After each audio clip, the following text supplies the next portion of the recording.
Okay student good evening. तो आज आम डिस्कसन करुचे होम साइंस रो पेपर वन पेपर वन रो सेक्शन ए रो आज जो लास्ट का टॉपिक जो थिला माल न्यूट्रिशन से टॉपिक ऊपर डिस्कशन करियो। तो प्रथम मु तुमको सिलेबस देखै दोछि तापर क्लास को कंटिन्यू करियो।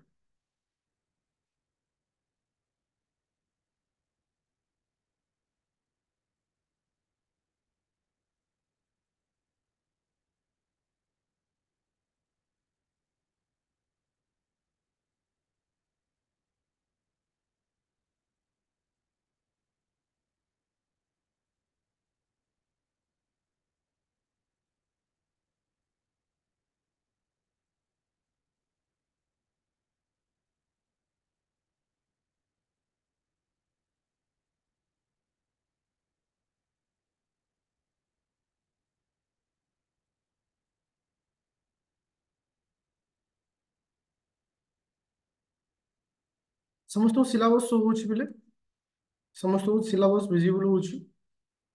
सिलेबस क्लियर अछि। देखो food and nutrition section A रो समस्त क्लास हमर सरी जोड़ा छोट मोट गोटे क्लास रही जाइए ताकि मुझे पर कवर करदेवी। तो आज क्लास हूँ 6 नंबर पॉइंट।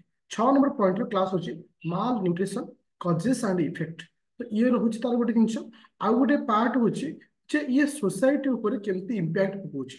आपको आम दुईटी क्लास रे सारिबा। केडे क्लास सारिबा दुईटी क्लास रे सारिबा। आज गोटे क्लास रे हम देखिबा what is the causes what is the effect केमती से सोसाइटी ऊपर इफेक्ट पकाउछि ए टॉपिक ऊपर डिस्कशन करबा। तापर आसंता काली क्लास रे देखिबा केमती प्रिवेंट करबा केमती डब्ल्यूएचओ को ऑर्गेनाइजेशन को स्टेप नहीं से विषय डिस्कशन करबा।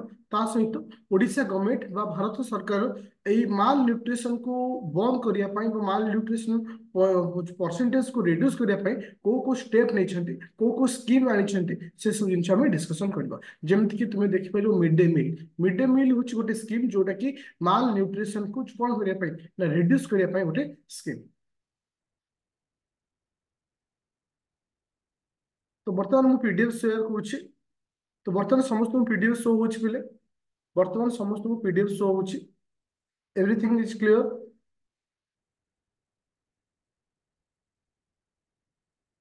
Everything is clear no issue. देखो आज जो टॉपिक आम पढ़ुचे होम साइंस ऑप्शनल है जो जदि अन्य कौन पिला थिबो कहि दोची ऑप्शनल होम साइंस एटा अन्य कौन पिला जो माने ऑप्शनल थिबो होम साइंस से माने पे काइना तुम मानको लिंक मु दीटा ग्रुप रे देछि। होम साइंस ऑप्शनल रे भी देछि आउट देछि जो ओएस रो मेन ग्रुप काहे ना किछि पिला चाहुतले डेमो क्लास करिया पे तो सेति लागि मु देथिले किंतु तुमको नोट पाया पे हेले तुमको बैच रे जॉइन करिया पड़ियो। देखो कौन आसिल जहाँ कहे what is mall nutrition. Mall nutrition कहले कौन बुझिबा पुष्टि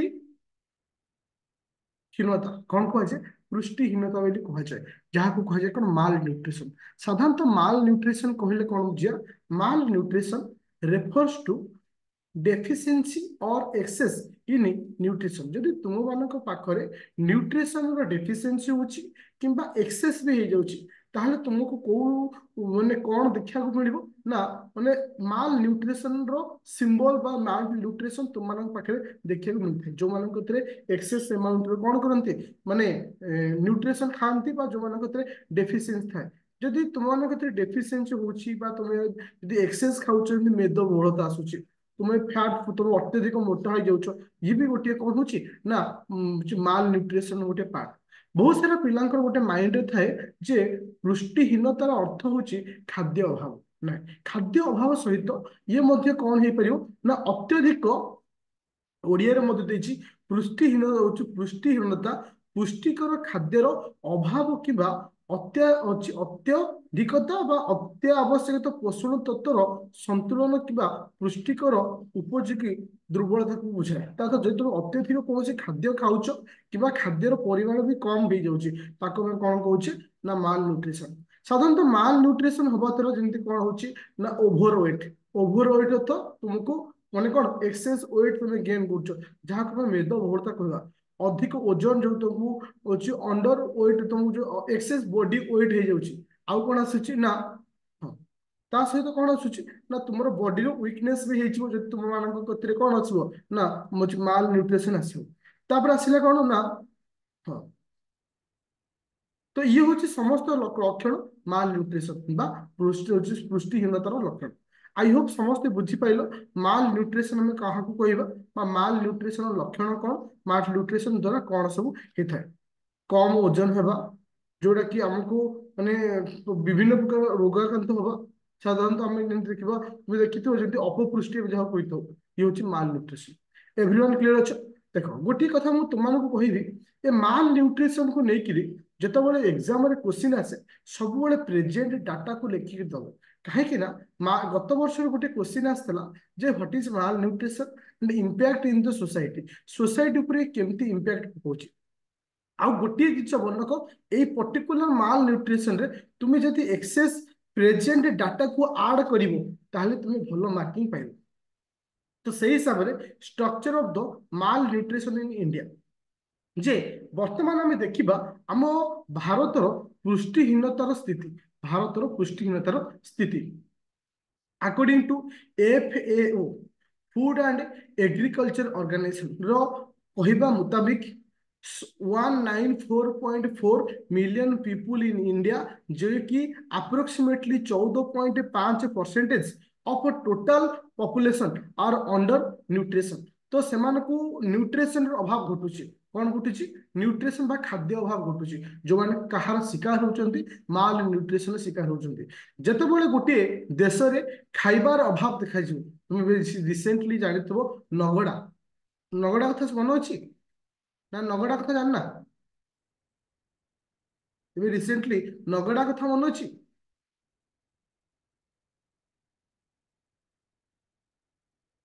हाँ नगड़ा कौटी ये जो नगड़ा केस होता कौटी नगड़ा केस कौटी होता जाजपुर।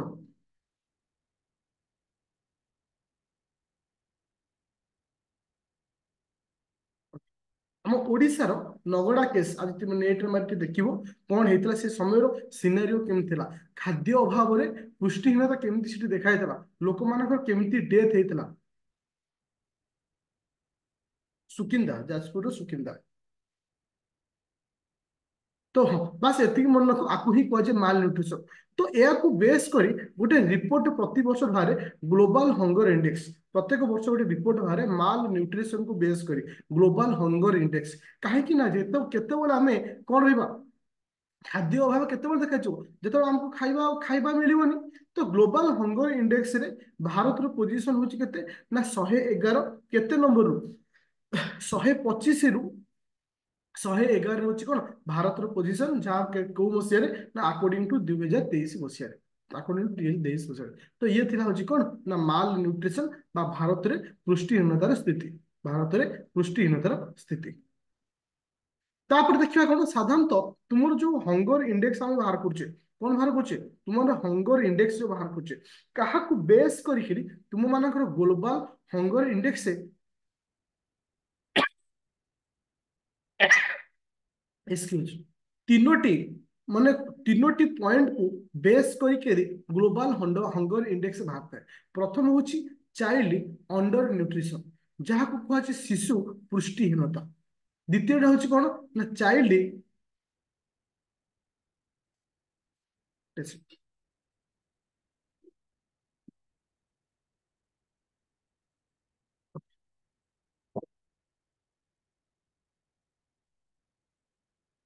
हाँ तर चाइल्ड मोर्टालिटी तार अर्थ हूँ कौन ना शिशु मृत्यु हार।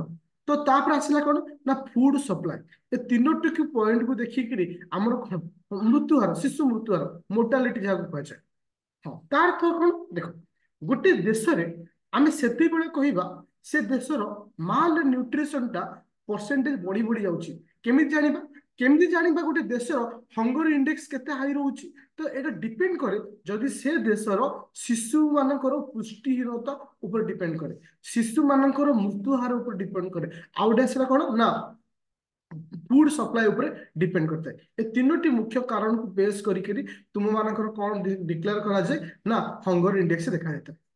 जदि एठी से गोटे पॉइंट कहूँ साउथ एशियार साधारणतः श्रीलंका नेपाल बांग्लादेश पाकिस्तान जोटी साधारणतः मैक्सिमम अमाउंट माल न्यूट्रिशन आम देखा पाई। पर्टिकुलर कोठी ना तुम मानकर साउथ एशिया किस ना श्रीलंका नेपाल बांग्लादेश और पाकिस्तान।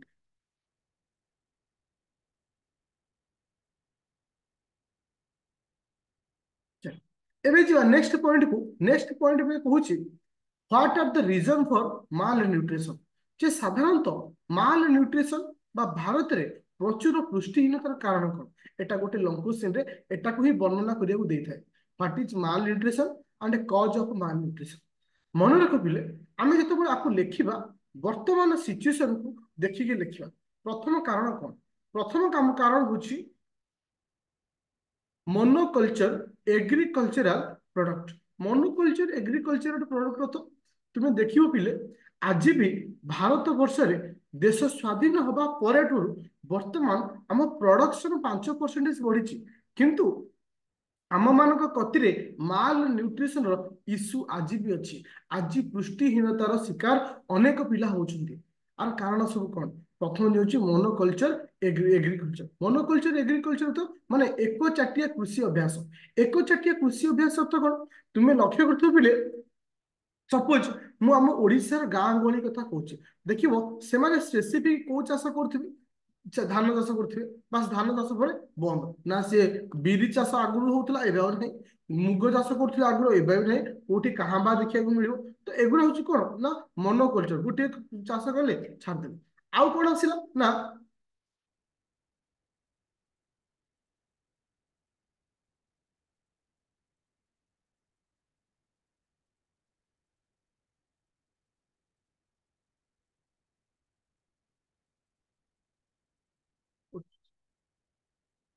लिखियो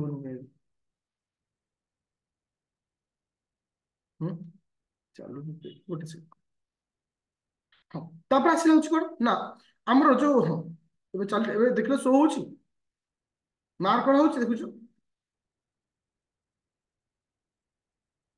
यस सर देखो तो एबे आसला हूँ कौन ना देखो मोनोकल्चर प्रथम पॉइंट देखिले कौन ना आमे गोटे सिंगल चाष करूचे जेमते आमे ओडिशा कथा देखिले जोटे धान चाष होथिबो बास धान चाष तुमे देखियो धान चाष बिल पर आउ किछि से माने करू नथिबे तो जोटे हमर इटी धान खाली मिलुची हमको खाली धान रिलेटेड जहाँ भी किछि कार्बोहाइड्रेट हमको मिलला सब प्रोटीन को हमको मिलुची आग काले भली एबे आमे गहम चाष सॉरी मुग चाष करूचे ना बिरि चाष करूचे किछि भी करूने तो आउ गोटे आसला कौन ना ट्राडिशनल क्रॉप ट्राडिशनल क्रॉप अर्थ कौन तो तुम्हें देखियो आग काले बारी बगीचे तुम मैंने विभिन्न प्रकार फसल करुल शाग लगौल बैगण लगौल विभिन्न प्रकार लगौल जहाँ द्वारा कौन होता ना तुमको समस्त प्रकार विटामिन मिनेराल कार्बोहाइड्रेट मिलूला जोटा कि से जिन आम देखा मिलू ना ता सहित यही सब पॉइंट कहूँ जोटा कि तुमको माने मोनोकल्चर द्वारा आम मान भीतर जो कौन हो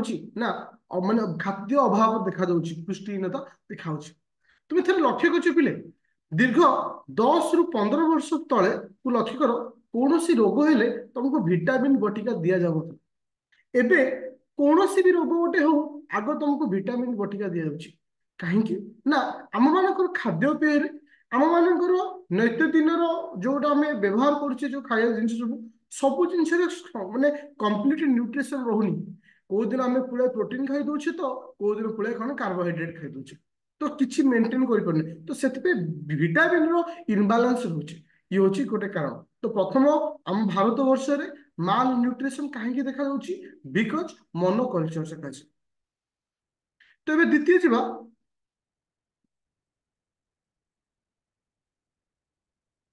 चेंजिंग फूड फूड पैटर्न्स देखो तुम्हें मैंने देखो आग भली बर्तमान आमर फूड पैटर्न टा बदली जाइए से खाइबार हो सी आमर कौन हो माने दैनंदिन जीवन में आम जो व्यवहार करुचे जहाँ भी किछु खाद्य माने कौन अच्छी परिवर्तन घटी सका उठिले अनेस्टली कह तुम्हें कौन खाऊ साधारणतः कौन खाओ सका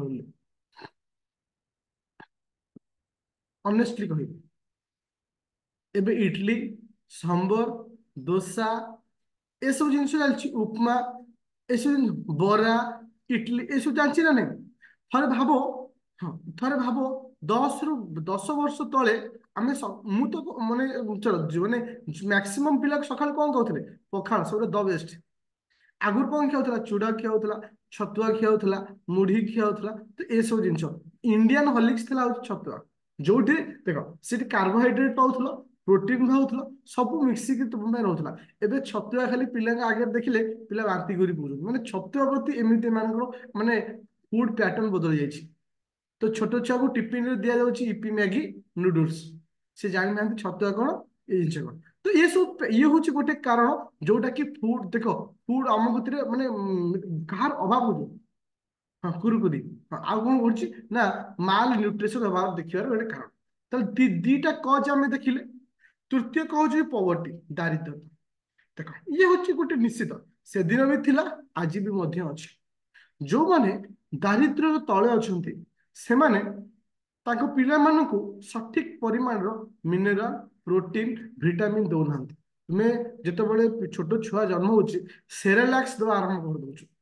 ତ ଦିନ ଥିଲା ଲୋକମାନେ ତ ଦରିଦ୍ର ଭିତରେ ଥିଲେ, ସେରେଲାକ୍ସ ଶବ୍ଦ ତାଙ୍କ ପାଟିରେ ପଶୁନଥିଲା, ସେ ଛୁଆକୁ ଦବା ତ ଦୂରର କଥା। ତ ଏମିତି ପରିସ୍ଥିତି ଥିଲା କଣ ନା ପୋଭର୍ଟି। ତ ଏ ହଉଛି ଗୋଟେ କାରଣ, ଯୋଉଟା କି ମାଲ ନ୍ୟୁଟ୍ରିସନର ତୃତୀୟ କାରଣ ହଉଛି ଦାରିଦ୍ର୍ୟ।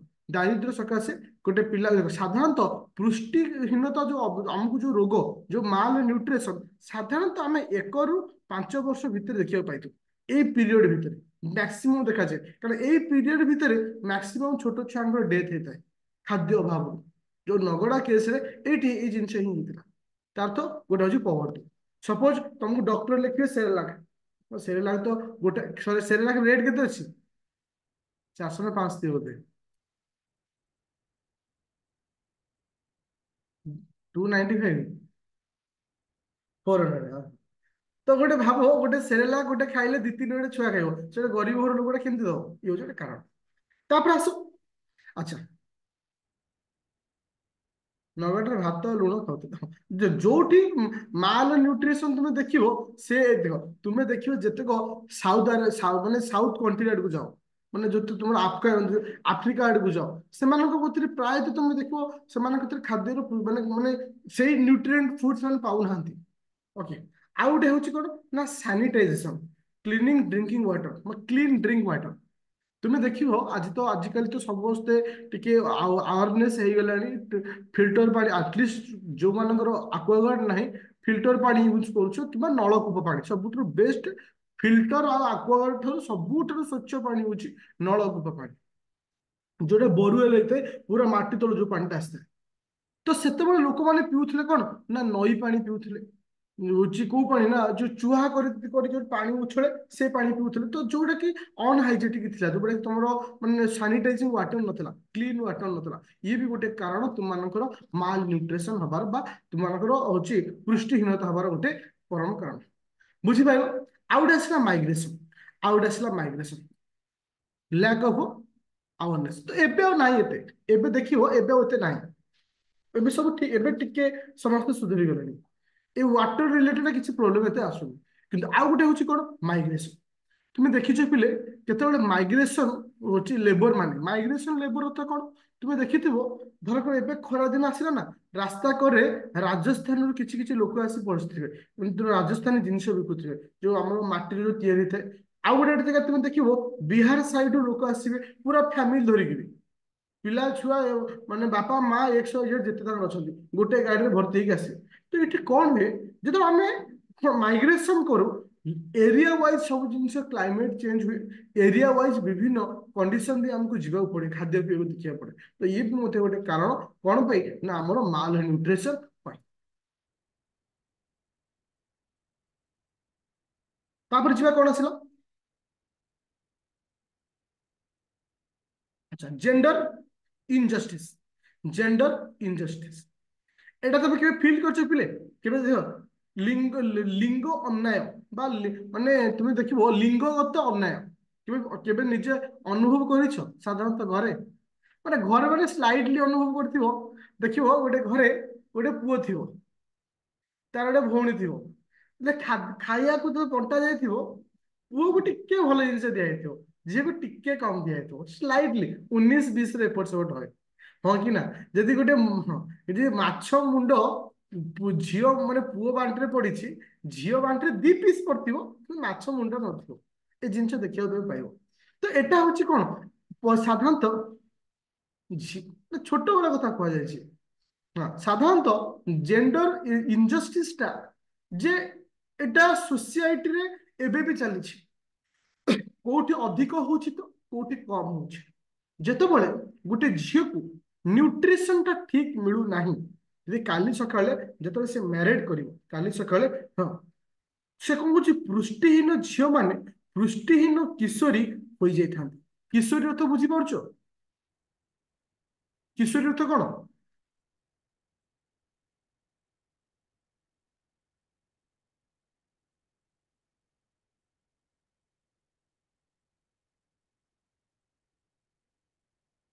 ଆରେ କିଶୋରୀ ଅର୍ଥ କଣ?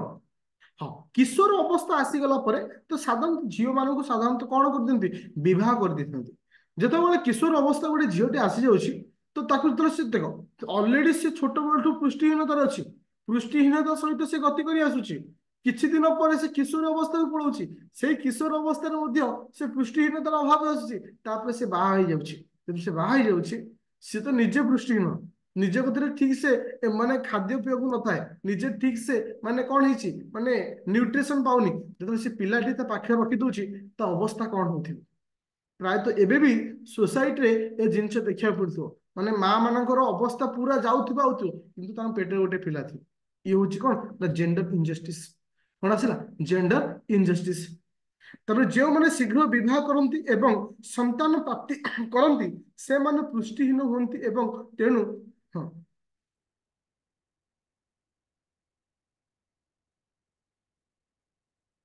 ତ ବୁଝିପାରିଲେ ଏତିକି ଜିନିଷ। ତାପରେ ଆସିଲା କଣ ନା ବିଭିନ୍ନ ପ୍ରକାର ପଲିସି ଗଭର୍ଣମେଣ୍ଟର। ହଁ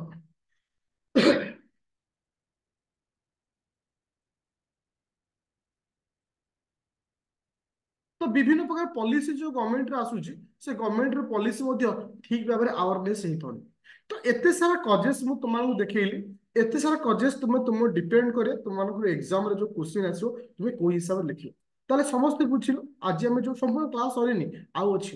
ତାହେଲେ ଆମେ ପ୍ରଥମେ ଆଜି ଦେଖିଲେ କଣ, କାହାକୁ ଆମେ ମାଲ ନ୍ୟୁଟ୍ରିସନ ବୋଲି କହିବା, କାହାକୁ ଆମେ ପୃଷ୍ଟିହୀନତା ବୋଲି କହିବା। ଯେତେବେଳେ ଏକ୍ସେସ ଖାଦ୍ୟ ଖାଇଲେ ବି ପୃଷ୍ଟିହୀନତା ହୁଏ, ଆଉ ତୁମମାନଙ୍କ ଡେଫିସିଏନ୍ସି ହେଲେ ମଧ୍ୟ ପୃଷ୍ଟିହୀନତା ହୁଏ।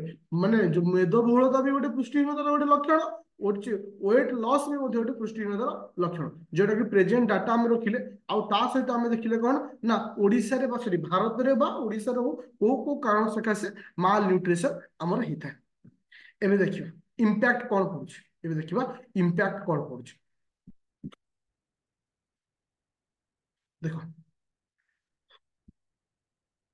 ଗୋଟେ କଥା ହଉଛି, ଯେତେବେଳେ ଗୋଟେ ମାଲ ନ୍ୟୁଟ୍ରିସନ ଗୋଟେ ଅବସ୍ଥା ଦେଇ ଗୋଟେ ପିଲାଟି ଗତି କରୁଛି, ତ ଯଦି ସେ ଗୋଟେ ପୁଅର ଫ୍ୟାମିଲିର ଅଛି ସେ ତାର ମେଣ୍ଟେନାନ୍ସ ଠିକ ସେ କରିପାରୁନି।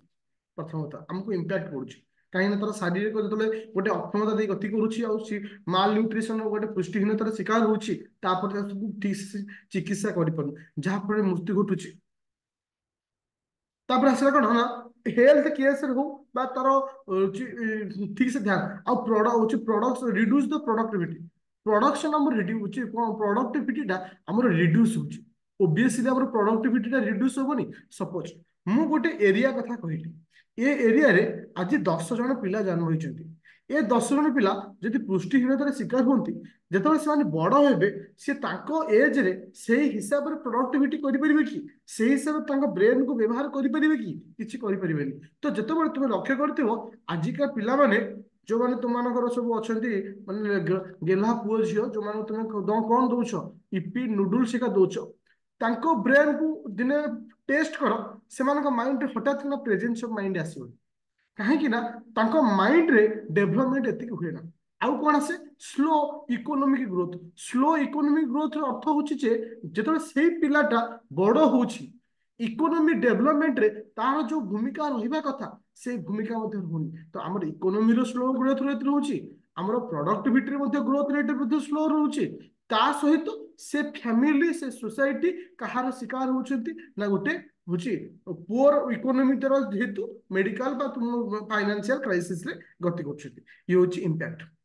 ଗୋଟେ କ୍ୱେଶ୍ଚିନ୍ ଆସିପାରେ ସୋସାଇଟି ଉପରେ ଇଏ କଣ ପ୍ରଭାବ ପକେଇବ, ସୋସାଇଟି ଉପରେ କଣ ପ୍ରଭାବ ପକେଇବ। ଦେଖ इम्पैक्ट अर्थ जहाँ सिमिलरली सोसाइटी ऊपर से कौन प्रभाव पकेव तार अर्थ मध्य से देख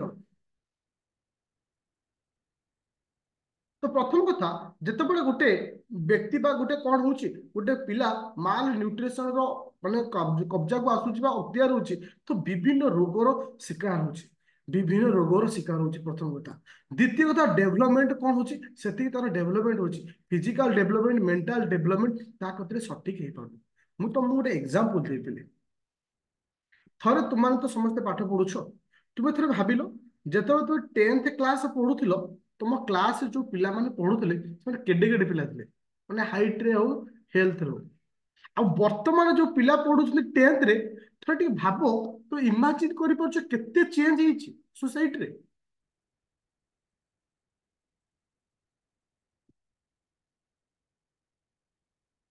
ना के फील करे ना एटा तुम थे भाव तुम्हें जिते पढ़ुल 10th क्लास रे से समय ब्याच कथा भाव से ब्याच तुम मानकर ग्रोथ और तुम मानकर हाइट वर्तमान पिला गोटे आज भी तुम गोटे 10th क्लास ब्याच को जीव तुम्हें बिलीव कर 10th पिला माने एड़ी बकटे बकटे माने सेतबेले शॉर्टफुट जो थिला माने 20 केजी शॉर्टफुट तो टीचर माने भी कंफ्यूज से 20 फुटिया के धरी पाउना तो कमे की 10 फुटिया शॉर्टफुट कले तार कारण हूँ इहो सोसाइटी ऊपर फिजिकल इंपैक्ट पकाउछि आ मेंटल इंपैक्ट मध्य पिला ऊपर से पकाउछि किस माल न्यूट्रिशन तापर आसिला कौन ना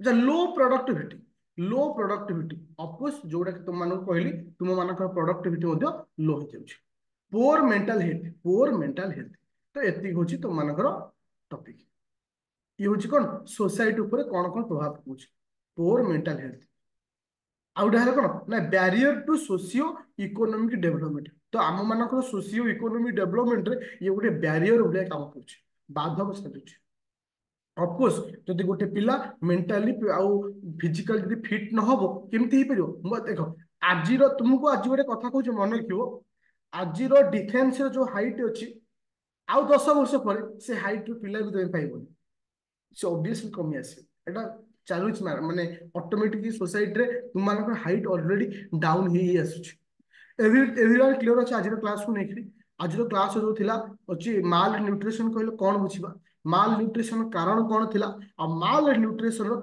इंपैक्ट कौन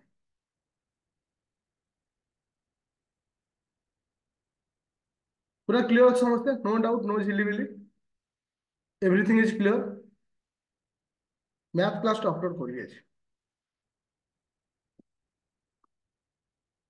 ओके थैंक यू